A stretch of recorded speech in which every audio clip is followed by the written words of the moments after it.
preliminary indications are that the surviving gunman used the final hostage as a shield. At the conclusion of the event, 2 suspects were killed, 1 survived. The civilian in the vehicle also was unfortunately killed. We do not yet know exactly when she was killed or struck by gunfire, nor do we know by whom. The investigation will reveal that over time. Again, my deep condolences go to the family. All of us at the police department are deeply saddened. The fact that these 3 violent gunmen put our community at such jeopardy is deplorable. The fact that they attempted to kill our officers and put the hostages and the community at harm is beyond comprehension. The gunmen had not the slightest intent of a peaceful resolution, as they continued to cause continued mayhem and havoc. Every minute the incident continued, the stakes rose intensely for our officers and our entire community. The pursuit lasted over 1 hour, and though many officers were shot at, none were injured.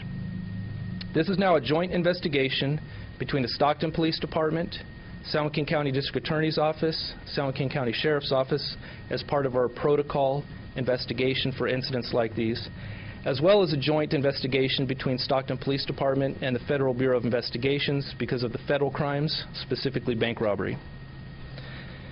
I'll go over now the suspect weapons that were recovered.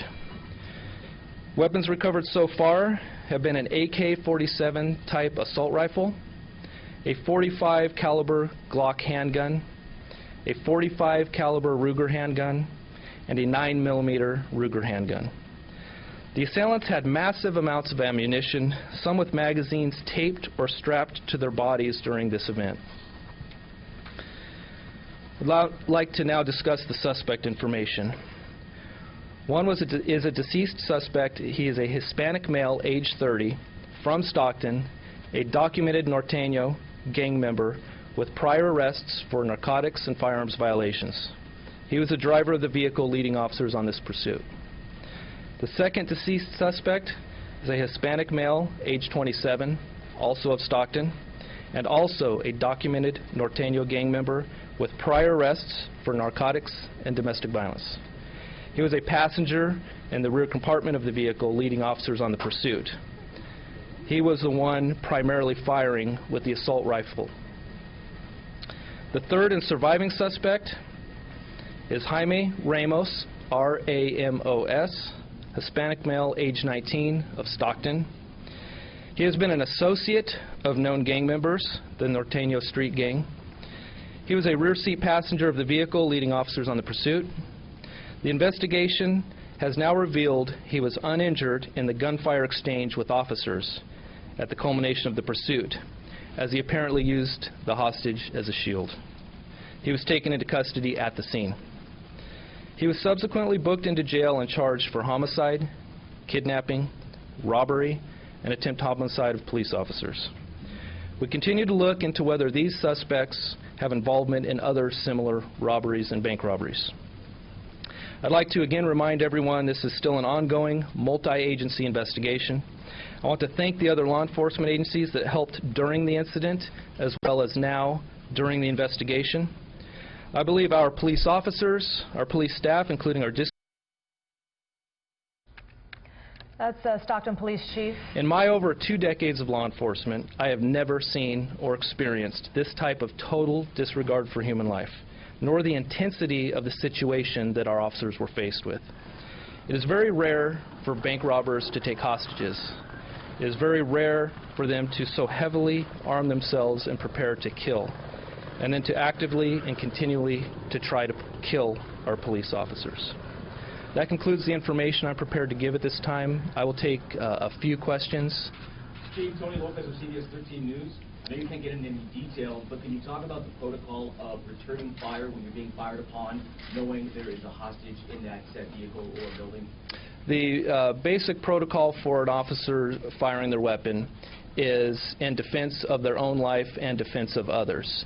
Now, we have to remember, although there were hostages in the vehicle, these suspects at some point had to be stopped because of the fear of the continued attempt killing of police officers and others wherever they were driving, taking more hostages. The situation could have exacerbated Sorry about that. We're having a little bit of audio dropping out. That is the Chief, Stockton Police Chief Eric police Jones, officers giving have some to of the do making details, split-second being decisions asked early what to on do and about when to do why it. the Knowing suspects weren't that stopped earlier. there Let's could listen be back or in. are hostages in the vehicle, but also knowing they will do more damage and kill more people is always a possibility. It really shows the very difficult job of a law enforcement officer. Chief Jones saying that he has never seen this before, the total Very close. disregard In fact, for human it life. is We'll listen back in. frankly amazing that none of our police officers were hit. We're talking within inches in some cases, as well as rounds hitting other houses, other cars, other people walking down the street. They were driving during a very busy time, down busy highways, down busy surface streets. So again, although I'm deeply saddened by the one hostage that was killed, I am at least thankful that others were not killed. Chief, KCRA. Thank you, Chief. Let's talk about gangs a little bit. There was a gang sweep just last week. Do we know about these suspects? Were they targeted? I don't have the specific information or background on these specific suspects. I'll talk a little bit about the Norteño Street Gang. It's definitely been one of our targets. It has been a problem gang for the city of Stockton. Many of you are aware of our Operation Ceasefire, where we work collaboratively with the District Attorney's Office, Sheriff's Office, our other law enforcement neighbors, as well as our federal agencies. This Norteño Street Gang has hit our radar as far as Operation Ceasefire. They have more than hit our radar now, I'll tell you that. Chief, how much money was taken from the bank? Chief, what has Ramos said to your people about what they were thinking yesterday, what their goal was? I'm unable to discuss anything about any statements that may or may not have been given by the suspects. What do you think they were up to? What was their final goal?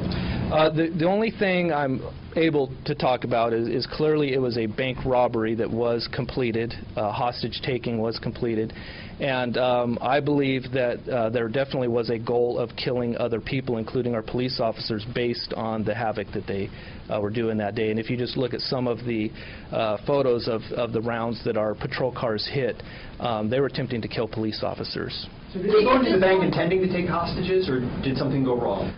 That I don't have enough information to discuss. Money was taken, and then about 3 hostages, specifically the woman who was killed. How did that happen? Did she just happen to cross paths as she was coming in, not knowing that there was a bank robbery taking place at that moment, and literally crossing paths? So the amount of money, it's too much of an ongoing investigation with the Federal Bureau of Investigation, so we're not able to give that information. I can confirm that money was taken.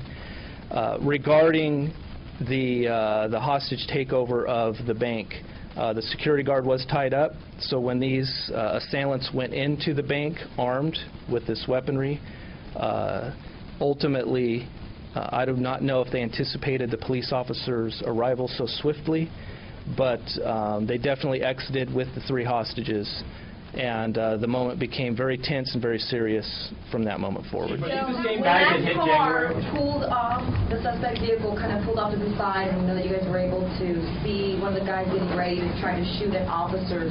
What could have been done? Could anything else have been done to prevent them from going any further? So there were actually several incidents where the vehicle either slowed or stopped around corners so they could ambush officers coming around the corner. That was clearly their intent. And so it is my opinion that our staff did everything they could based on that ongoing flexible, fluid incident. Example, the one I gave you there at 99 and Murata, that police commander who was in his unmarked vehicle took the shots right then and there at that assailant as he was leaning over the back of that vehicle. But then the vehicle proceeded on again. And also at that point, we have determined that some shots were fired by the assailants with the assault rifle too. So this was a very difficult situation because it was mobile. It was not a contained scene, and making it very difficult. I can take 2 more. How many officers returned fire, and what will be protocol for paid administrative leave and investigating those officers who did return fire? How many? So I don't have the number right now. We do have multiple officers on paid administrative leave, which is protocol for this type of investigation. So there were a significant amount of officers that returned fire at some point during this entire scene. If you will, this scene really covered a big portion of San Joaquin County, from Stockton up through Lodi to Ocampo, back to Stockton. And the assailants were shooting really the entire time.